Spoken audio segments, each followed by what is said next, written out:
The form widget.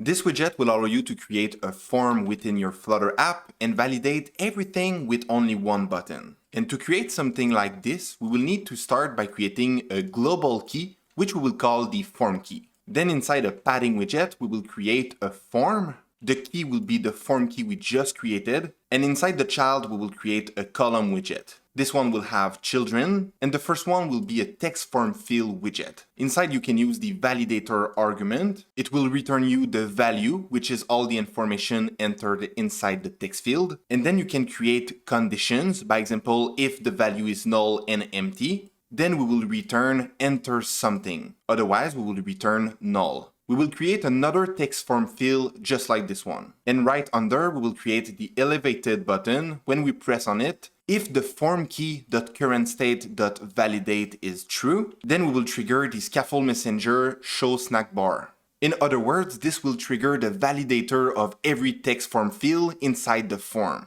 And if the conditions are true, then it will trigger the snack bar. The child of the elevated button is a text validate. And now you can see that if we have text inside both text field and we click the validate button, we will see the snack bar.